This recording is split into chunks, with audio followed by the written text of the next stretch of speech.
கர்த்தருடைய நாமத்துக்கு மகிமையுண்டாவதாக. இன்றைய வார்த்தை மத்தேயு 6:8. நீங்கள் வேண்டிக் கொள்வதற்கு முன்னமே உங்களுக்கு இன்னது தேவை என்று அவர் அறிந்திருக்கிறார்.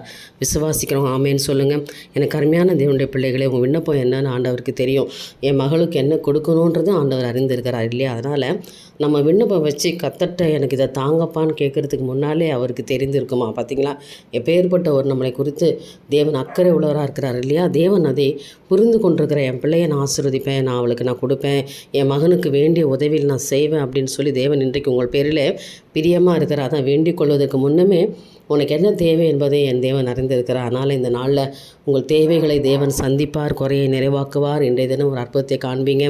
நம்பிக்கையோடு நாளை தோங்குங்க. கர்த்தர் எனக்கு செய்து முடிப்பார், எனக்காக யாவையும் செய்து முடிக்கக்கூடிய தேவன் என்னோடு கூட இருக்கிறார் என்று சொல்லி இந்த நாளை தேவனுடைய சமூகத்தில் ஒப்பு கொடுத்து ஜெபம் பண்ணுங்க. கர்த்தர் உங்களை நடத்துவாராக. என் தேவனுக்கே மகிமையுண்டாகட்டும். ஆமென்.